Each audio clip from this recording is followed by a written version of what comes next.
12 இருந்து 14 வரையும் படிங்க. ரோமர் 5.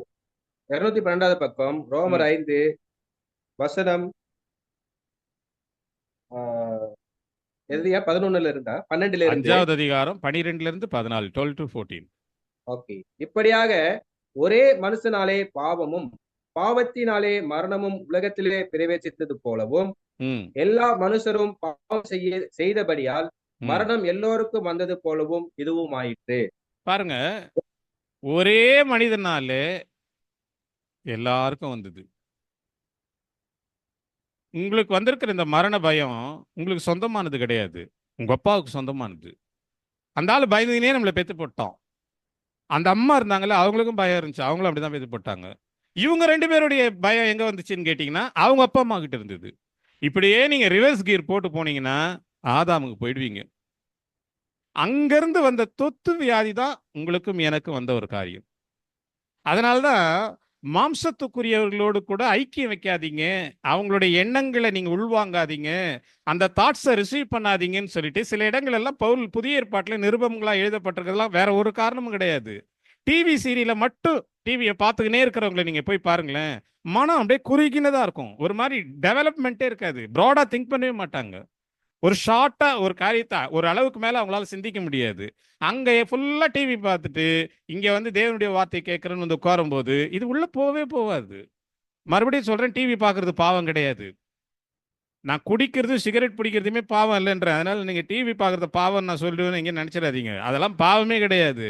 பிரச்சனை என்னன்னு கேட்டீங்கன்னா, உங்களுடைய மனது தேவனுடைய மனதுக்கு நேராய் திருப்பப்படாமல் இருப்பதற்கு தடையாய் இருக்கிற ஒரு காரியம் அதுக்குள்ள இருக்குது. தேவையில்லாத சம்பாஷணை, ஆகாத சம்பாஷணை நல்லொழுக்கத்தை கெடுக்கும் பைபிள் என்ன வசனம் போட்டிருக்குது? யாருக்கிட்டையும் நீ பேச வேணாம். அப்படியா? அப்படி கிடையாது. நீ பேசுகிறதுல நீ எதை உள்வாங்கிற கெப்பாசிட்டியில இருக்கிறியோ அது உன்னை தாக்கும், அதுவாக நீ மாறிடுவ. ஐக்கியம் ஏன் உலகத்தோட கடவுள் வைக்க வேணான்னாரு? உலக மனுஷர்களோட கூட அவங்கெல்லாம் பாவி, நம்ம எல்லாம் பரிசுத்தவான் ஆயிட்டோம்ட்டா? கிடையாது. நீ தேவனுடைய வார்த்தையை பெற்றுக்கொண்டு உன் கண் திறக்கப்பட்டு நீ அந்த வார்த்தையை ரிசீவ் பண்ணிட்டு இருக்கிற. நீ இங்கிருந்து நீ அங்க போய் பேசினீன்னா அவன் எல்லாமே இந்த உலகத்துக்குரிய காரியங்களை தான் பேசுவான். இன்னைக்கு செவ்வாய்க்கிழமை இதை செய்யக்கூடாது, அமாவாசையில இதை சாப்பிடக்கூடாது, இன்னைக்கு குட் ஃப்ரைடே நம்ம எல்லாம் நோன்பு இருக்கணும், இப்படிலாம் பேசிக்கினே இருப்பான். இவனோட கூட ஐக்கியம் வைக்க கூடாதுன்றதுக்காக தான் 1 கொரிந்தியர் 10வது அதிகாரத்துல சொன்னாரு, இஸ்ரவேலர்கள் மாம்சத்தின்படியா இருக்கிறாங்க, அவங்களுடைய ஐக்கியம் பலிபீடத்தோடு இருக்குது, அப்படிப்பட்ட ஐக்கியத்தை வைத்துக்கொண்டு அவங்க ஒரு பலி செலுத்துறாங்க, அது பேய்களோடு கூட கலந்திருக்கிற ஒரு காரியம், நீங்க அப்படி கிடையாது அப்படின்ற. இதெல்லாம் நம்ம புரிந்து கொள்ளுகிற ஒரு காரியத்துக்கு வந்தோம்னா நமக்கு ஈஸியா இருக்கும். டிவி பார்க்கறதோ பார்க்காததோ எல்லாம் கிளியர் பண்ணிக்கலாம். மொபைல் போனை பார்க்கும்போது இன்ஸ்டாவோ இல்லை மற்ற காரியங்களோ இதை என்ன பார்க்கறதுல ஒன்றும் தப்பே கிடையாது. உங்களுடைய மைண்டை பிளாக் பண்ணிடும். இப்போ 99% பாயிண்ட் அளவுக்கு நம்ம எல்லாம் பிளாக் ஆகி கிடக்கிறோம், ஒரு தேவனுடைய வார்த்தையை கூட ப்ராப்பரா சிந்திக்க முடியாம. இதுல அடிஷ்னலா இந்த உலகத்துக்குரிய காரியங்களை தலையிடும் போது நம்ம மூளை வேலையே செய்யாது. இதனாலதான் இந்த ஒரு காரியத்தை சொல்றாரு, ஒரு மனிதனினாலே நடந்த ஒரு காரியம் அப்படியே எல்லாருக்கும் வந்து இப்ப எங்க வந்து நின்றுச்சுன்னு கேட்டீங்கன்னா, சரீரத்தில் இருக்கிற ஒரு மரண பயத்தை கொண்டு வந்து நிறுத்தி இருக்குது. எவ்வளவு சொத்து சேர்த்தாலும் ஒரு வியாதி வந்த உடனே என்ன யோசிக்கிறோம்? நம்ம இனிமேல் நம்ம பிழைப்போமா, வாழுவோமா, இந்த சொத்தெல்லாம் யார் எடுத்துக்க போறா, பிள்ளைங்களுக்கு பிரிச்சு கொடுக்கணும், உயிர் எல்லாமே வந்துருது இல்ல, எல்லாம் டோட்டலி. அதனாலதான் வசனம் சொல்லுகிறது, மனிதன் உலகம் முழுவதையும் ஆதாயப்படுத்தி கொண்டாலும் தன் ஜீவனை நஷ்டப்படுத்தினால் அவனுக்கு லாபம் என்ன? இதை முதல்ல கிளியர் பண்ணிடலாம். இதை கிளியர் பண்ணிட்டு அதுக்கப்புறம் நீங்க அதை பாருங்க. எவ்வளவு பெரிய தங்கத்திலே தயாரிச்ச கார் நீங்க யூஸ் பண்ணீங்கனாலும் அதை காலில் போடுற செருப்பு மாதிரி பார்க்க முடியும். ஆனா பார்க்குறோம், அப்படிதான் நாங்க பார்க்குறோம் அப்படின்னு சொல்லிட்டு கிறிஸ்துமஸ் கொண்டாடுற மாதிரி செய்யக்கூடாது. என்ன பிரதர், இதுக்கும் அதுக்கும் சம்மந்தமே இல்லையே அப்படின்னீங்கன்னா, ஒரு முறை நான் இந்த மாதிரி சத்தியத்தை பேசிட்டு இருக்கும்போது, 25ஆம் தேதி தான் இயேசு கிறிஸ்து பிறந்தாரா, ஏன் கிறிஸ்துமஸ்லாம் கிறிஸ்தவங்க கொண்டாடுறீங்க அப்படின்னு சொல்லி ஒரு சத்தியத்தை பேசுறதுக்கு லைட்டா பேசினேன். உடனே அவங்க என்ன சொன்னாங்கன்னா, பிரதர் நாங்க 25ஆம் தேதியெல்லாம் இயேசு கிறிஸ்து பிறக்கலன்னு எங்களுக்கு தெரியும், அந்த நாள்ல நாங்க போய் சுவிசேஷம் சொல்றோம் பிரதர் அப்படின்னாங்க. வேற நாளே கிடையாதா அப்படின்னு. அந்த நாள்ல தான் சுவிசேஷம் சொல்லணுமா அப்படின்னு. ஆக்சுவலி அவங்களுக்கு என்னன்னா, தான் செய்கிற ஒரு காரியத்தை ஒத்துக்க முடியல, அதே நேரம் அதை வந்துட்டு நாங்கள் செய்வது சரி என்றும் நிரூபிக்கணும். அப்ப என்ன சொல்றாங்கன்னா, நம்ம எதை சொல்லுகிறோமோ அதையே அவங்க ஆமா ஆமா நாங்க அதை தான் செய்யறோம் அப்படின்னு சொல்லிட்டு உண்மையான நிலைமைக்குள்ள போய் பார்த்தீங்கன்னாக்க அதை செய்ய மாட்டாங்க. இதெல்லாம் யாருக்கு பிரச்சனை? சொல்லுகிற யாருக்கும் கிடையாது. கிறிஸ்மஸ் கொண்டாடினா என்ன? கிறிஸ்மஸ் கொண்டாடலன்னா ஒன்றும் பிரச்சனையும் கிடையாது. நீங்க அவுட் ஆயிடுறீங்க. தேவனுடைய வார்த்தைக்கு கிட்ட நெருங்கவே முடியாது. தேவனுடைய ராஜ்யத்துக்குள்ள பிரவேசிக்கவே முடியாது. அதற்கு என்ட்ரன்ஸா இருக்கிற இடத்துல இதெல்லாம் வந்து வழிமறிக்குது உங்களை. இதிலிருந்து விலகுவதற்காக சொல்லப்படுகிற ஒரு காரியம் தான். பாவம் என்று ஒன்றை செய்யாதவர்களையும் ஆதாமின் மீறுதல் குற்ற மனசாட்சிக்கு மரண பயத்துக்கு கொண்டு சென்றது. 14வது வசனம் படிங்க பிரதர். அப்படி இருந்தும் ம், மரணமானது ஆதாம் முதல் மோசே வரைக்கும் ம், ஆதாமின் மீறுதலுக்கொப்பாய் பாவம் செய்யாதவர்களையும் ம். ஆட்கொண்டது. அந்த அவ்வளவுதான். ஆதாம் பின்பு வந்தவருக்கு முன் அடையாளமானவன். இந்த இடத்துல ஒரு லூப் ஹோல் கிடைக்குது பாருங்க. ஒரு ஆதாம் எல்லா மனிதரும் தெய்வத்தை விட்டு பிரிவதற்கு ஏதோ ஒன்று செஞ்சான். அதுக்கு பேர் தவறுன்னு நான் சொல்றேன். இந்த இடத்துக்குரிய காரியத்துல அவன் மூலமா நம்ம எல்லாரும் அந்த நிலைமைக்கு வந்துட்டோம். சரி, வேற வழியே இல்லையா பிரதர்னும் போது இன்னொரு ஆதாம் அடுத்த செக்ஷன் வராரு. அந்த ஆதாமின் மூலமாக நீங்களும் நானும் மீட்கப்படுவதற்கு, அந்த நிலைமையிலிருந்து மாற்றப்படுவதற்கு வழி உண்டு.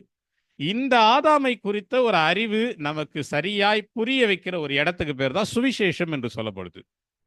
முதலாம் ஆதாமை குறித்து பேசுவதல்ல சுவிசேஷம். இன்னைக்கு சபை முழுக்க எதை பேசுறாங்க? நீ பாவி, நீ பாவி, நீ பாவி. அதுக்கு யார் ரெப்ரசன்டேட்டிவ்? ஆதாம். ஆதாமை பத்தி பேசிட்டு இருக்கிறாங்க. ஆதாமை பற்றி பேசுவதற்காக சுவிசேஷம் கிடையாது. இரண்டாவதாக வந்த பிந்தின ஆதாம் இருக்கிறாரு, அவரை பத்தி பேசணும். அது என்ன செய்தது, அதன் மூலமாக என்ன நடந்தது என்பதை பார்ப்பதுக்கு தான் நமக்கு இந்த வார்த்தைக்கு பேரு குட் நியூஸ், சுவிசேஷம், காஸ்பல் அப்படிலாம் சொல்லப்படுது. கட்டப்படுவதற்கு ஒரு இடம் தேவையில்லை. கட்டுறது எப்படின்றது சொல்லி கொடுக்கறதுக்கு ஒரு ஆள் தேவையில்லை. சபையில் இன்னைக்கு நடந்து கொண்டிருக்கிற உபதேசங்கள்லாம் அதுதான். நீ எப்படிப்பட்ட பாவம் செஞ்சிருக்கிற தெரியுமா, நீ என்ன மாதிரிலாம் செஞ்சுட்டு இருக்கிற தெரியுமா, இப்படியே சொல்லி சொல்லி அவன் வெளியில போகும்போது கன்ஃபார்மா வரும்போது 25% பாவியா இருந்தவன் போகும்போது 100% பாவியா போயிடுவான். இதுக்கு ஒரு சபையை கர்த்தர் ஏற்படுத்தினாரான்னு பார்த்தீங்கன்னா கிடையாது. இதை தான் நம்ம எபிரேயர் புஸ்தகம் 10வது அதிகாரத்துல 25வது வசனத்துல நம்ம படிக்கும்போது சபை கூடுதலை விட்டு விடாதிருங்கள் அப்படின்னார்னா, முதலாம் ஆதாமை பற்றி பேசுகிற, முதலாம் ஆதாமை பற்றி நினைவில் வைத்துக்கொண்டு அதுக்கான மரண பயத்துக்குரிய வசனங்கள் எல்லாம் எடுத்து வைத்துக்கொண்டு, ஜீவனுக்கான வசனமும் பைபிள்ல இருக்குது, மரணத்துக்கான வசனமும் பைபிள்ல இருக்குது. மரணத்துக்கான வசனத்தை எடுத்து வைத்துக்கொண்டு அதை பேசிக் கொண்டிருக்கிற சபை கூடுதலை பற்றி கிறிஸ்துவின் சரீரமாகிய சபைன்னு அவர் சொல்லல. கிறிஸ்துவின் சரீரமாகிய சபை கல்வாரியில 2ஆம் ஆதாம் வந்து எனக்காக மனுக்குலத்தின் மொத்தத்திற்காக என்ன செய்தார் என்பதை அறிகிற அறிவினால வேறு சிந்தையாகி அதெல்லாம் ஒன்னா கூடி அதெல்லாம் கர்த்தரை மெய்யாக ஆராதிக்குது பாருங்க. அதுக்கு பேர் தான் சபைன்னு சொன்னார். நீங்களும் நானும் எங்க இருக்கிறோம், எந்த சபைக்கு போறோம், என்ன பேசுகிறார்கள், நமக்கும் அதுக்கும் சம்பந்தம் இருக்குதான்றதை யோசிச்சு பாருங்க. பாவம் செய்யாமலேயே நீங்கள் எப்படி பாவிகள் ஆனீர்கள் கொஞ்ச நேரம் யோசிச்சு பார்த்தீங்கன்னா உங்களுக்கு இதெல்லாம் மறுபடியும் நான் சொல்றேன், யோசிங்க யோசிங்க யோசிங்கன்னு தான் சொல்ல முடியும். ஏன்னா நான் சொல்றதை வச்சு நீங்க மனப்பாடம் பண்ணி நோட்ஸ் எல்லாம் எடுக்கிறதுலாம் நல்லது. நீங்க அதை வச்சு ரிப்பீட் பண்ணினீங்கன்னாக்க ஒரு புரியாது. நீங்க யோசிக்கணும், தனியா ஓனா யோசிங்க. நாம் பாவமே செய்யலையே, பாவம் என்பதற்கு பொருளே வேற. அதுதான் நம்ம கடைசியா பார்க்க போறோம். அப்படி இல்லாத ஒரு காரியத்தை நான் செஞ்சுட்டு என்னை எப்படி பாவின்னு சொல்லுகிறார்கள்? பாவம் செய்யாமலே நான் எப்படி பாவியானேன்? ரோமரின் புஸ்தகம் 5:14 சொல்லிடுச்சு, நீங்களும் நானும் எதுவுமே செய்யாம ஒருவன் செய்ததின் நிமித்தம் அவனிலிருந்து நம்ம வந்ததுனால நமக்கு பேர் பாவிகள். மற்றபடி நீங்க டைரக்டா ஆதாம் செஞ்ச தப்பு கூட செய்யல. நீங்க ஆதாம் செஞ்சது பாவம் கிடையாது, தவறுதான். அவனுடைய எண்ணம் வந்துட்டு தன்னை பாவியாக எண்ணிக்கொண்டது. இந்த வார்த்தை இப்படி போட்டு படிக்கிற மறுபடியும் நம்ம படிச்ச ஒரு வசனம் தான். ஆதியாகமம் புஸ்தகம் 3வது அதிகாரம்.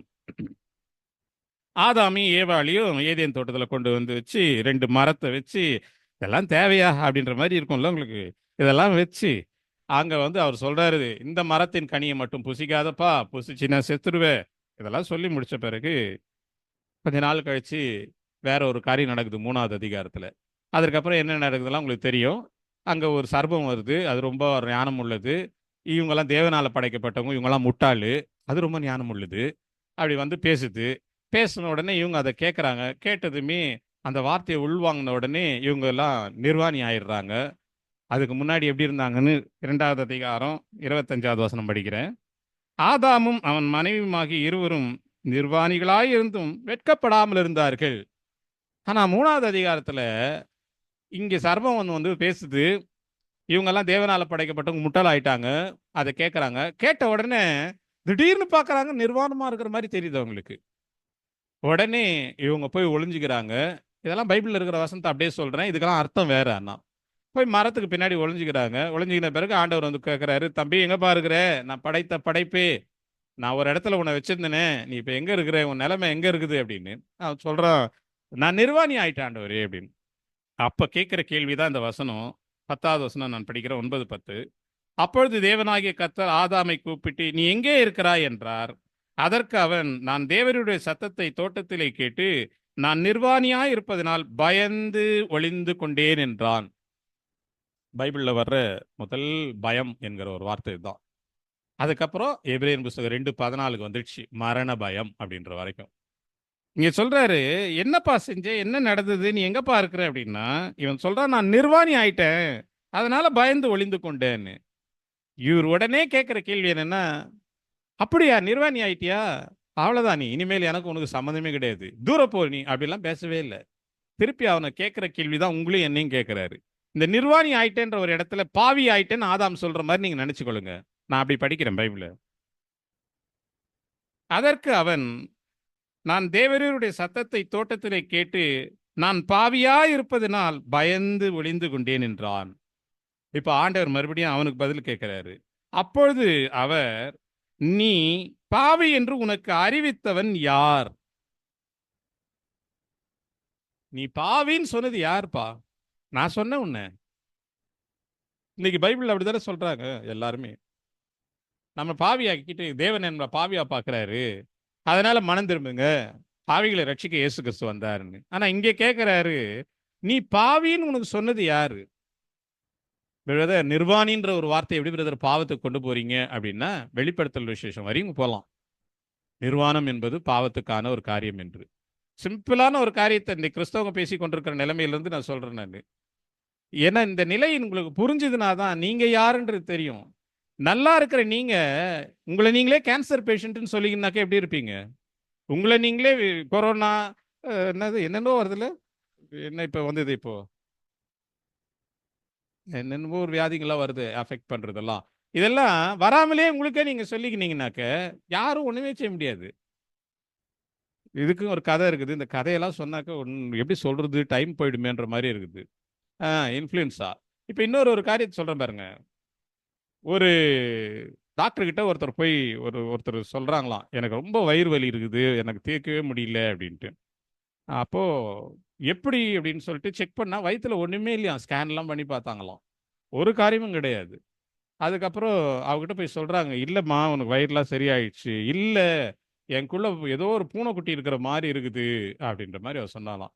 அப்படியா அப்படின்னு அவங்க டாக்டர்ஸ் புரிஞ்சுட்டாங்க, இது சைக்கலாஜிக்கலி ப்ராப்ளம்னு சொல்லிட்டு திருப்பி லைட் எல்லாம் போட்டு ஸ்கேன் எடுக்கிற இடத்துல லைட்லாம் போட மாட்டாங்க ஸ்கேனில், லைட் எல்லாம் போட்டுட்டு இவங்க எடுக்கிறாங்க. எடுத்துட்டு அவளுக்காக இதை செய்கிறாங்க. செஞ்சுட்டு கரெக்டாக வார்ட் பாய் கிட்ட சொல்லியிருக்கிறாங்க, அந்த நர்சிங்ஸ் எதிர்கிட்ட, அவங்க கண்ணு திறக்கிற மாதிரி ஒரு ஸ்டேஜ் வரும்போது ஒரு பூனைக்குட்டி எடுத்துன்னு வந்து அங்கே விடுங்க அப்படின்னு. அதே மாதிரி என்ன செஞ்சுருக்கிறாங்க, இவங்க கண்ணை திறந்து அந்த பெட்லேருந்து, ஸ்கேனிங் பெட்லேருந்து எந்திரிக்கும் போது ஒரு பூனைக்குட்டி விட்டுருக்குறாங்க. அப்போ சொல்லியிருக்கிறாங்க டாக்டர், நல்ல வேலைம்மா, இனிமேல் உனக்கு பிரச்சனை இருக்காது, நீ நம்பின மாதிரி அந்த பூனைக்குட்டியை வெளியே எடுத்தாச்சு அப்படின்னு. அப்பவும் அவ திருப்பி சொன்னாலாம், அந்த பூனைக்குட்டியை பார்க்கணும் நானுன்னாலாம். திருப்பி அந்த பூனைக்குட்டி எடுத்து காமிச்சிருக்கிறாங்க, கருப்பு கலர் பூனைக்குட்டி. அவ சொன்னாலாம், என் கனவுல நான் உள்ள போனது, என் வயிற்றுக்குள்ள போனது வெள்ளை கலர் பூனைக்குட்டி தான், கருப்பு கலர் கிடையாது அப்படின்னு. உங்களுடைய நினைவுகளில் நீங்க எதையாவது ஒன்று விதைச்சிட்டீங்கன்னா அதை இயேசு கிறிஸ்துவே வந்து சொன்னா கூட மாத்திக்கவே முடியாதுன்றது தான் இந்த கதையினுடைய காரியம். இன்றைக்கு சத்தியம் எவ்வளோ சொல்லுது, ஆனால் ஏற்றுக்கொள்றதுக்கே பிரச்சனை என்னன்னு கேட்டிங்கன்னா, உங்கள் மைண்டில் ஃபிக்ஸ் பண்ணிட்டீங்க, வெள்ளை கலர் பூனைக்குட்டி இல்லை கருப்பு கலர் பூனைக்குட்டி, நான் என் வயிற்றுக்குள்ளே போயிடுச்சு, இப்படி நினச்சிட்டனால ஒன்றுமே செய்ய முடியாது. இந்த முதல் நினைப்பு தான் முதல் தலைவருக்கு வந்தது, ஆதாமுக்கு. தன்னை நிர்வாணி என்று, ஆல்ரெடி அவன் நிர்வாணமாக இருக்கிறான், அப்போல்லாம் அவனுக்கு புரியல, அவனுக்கெல்லாம் அது ஒன்றும் பிரச்சனையாகவே இல்லை. ஆனா எப்பொழுது தேவனுடைய வார்த்தை என்கிற ஒரு காரியத்தை மீறுதல் என்கிற அந்த டிசோபீடியன்ட் ஏரியாக்குள்ள போனானோ அந்த ஒரு காரியம் இந்த தாட்ஸை கொடுத்துருச்சு. இப்ப அதுதான் 12 இருந்து 14 வரையும் படிங்க. ரோமர் 5. 212வது பக்கம் ரோமர் 5 வசனம் எதுயா 11ல இருந்தா 12ல இருந்து 5வது அதிகாரம் 12 இருந்து 14, 12 to 14. ஓகே. இப்படியாக ஒரே மனுஷனாலே பாவமும் பாவத்தினாலே மரணமும் உலகத்திலே பிரவேசித்தது போலவும் ம் எல்லா மனுஷரும் பாவம் செய்தபடியால் ம் மரணம் எல்லோருக்கும் வந்தது